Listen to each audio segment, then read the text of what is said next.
So this is it, the final chapter, the end of the road. A 47-year political experiment that the British, frankly, have never been very happy with.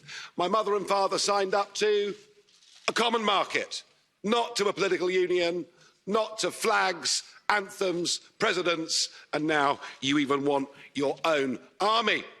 For me, it's been 27 years of campaigning and over 20 years here in this Parliament. I'm not particularly happy with the agreement we're being asked to vote on tonight, but Boris has been remarkably bold in the last few months, and Ms von der Leyen, he's made it clear, he's promised us there'll be no level playing field. And on that basis, I wish him every success in the next round of negotiations, I really do. But the most significant point is this. What happens at 11 p.m. this Friday, the 31st of January 2020, marks the point of no return. Once we've left, we are never coming back, and the rest, frankly, is detail. We're going, we will be gone. And that should be the summit of my own political ambitions. I walked in here, as I've said before, you all thought it was terribly funny. You stopped laughing in 2016. But my view has changed of Europe since I joined. In 2005, I saw the constitution that had been drafted by Giscard and others. I saw it rejected by the French in a referendum.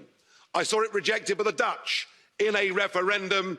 And I saw you in these institutions ignore them, bring it back as the Lisbon Treaty and boast you could ram it through without there being referendums. Well, the Irish did have a vote and did say no and were forced to vote again. You're very good at making people vote again, but what we've proved is the British are too big to bully, thank goodness.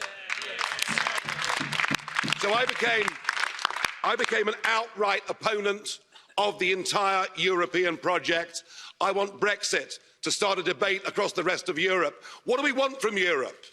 If we want trade, friendship, cooperation, reciprocity, we don't need a European Commission. We don't need a European Court. We don't need these institutions and all of this power. And I can promise you, both in UKIP and indeed in the Brexit Party, we love Europe. We just hate the European Union. It's as simple as that. So I'm hoping this begins the end of this project. It's a bad project. It isn't just undemocratic, it's anti-democratic, and it puts in that front row. It gives people power without accountability. People who cannot be held to account by the electorate, and that is an unacceptable structure. Indeed, there's an historic battle going on now across the West, in Europe, America, and elsewhere. It is globalism against populism. And you may loathe populism, but I tell you a funny thing, it's becoming very popular.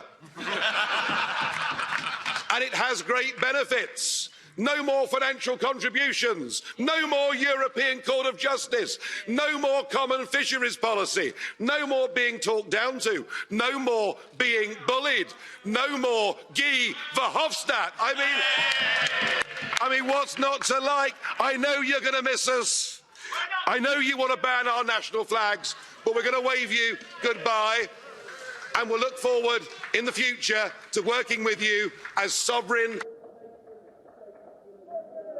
If you disobey the rules, you get cut off.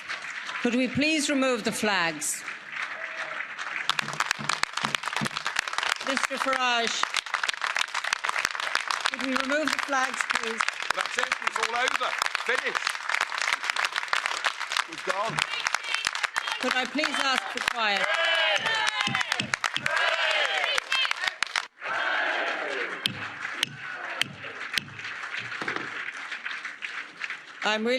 Please sit down, resume your seats, put your flags away, you're leaving, and take them with you if you are leaving now.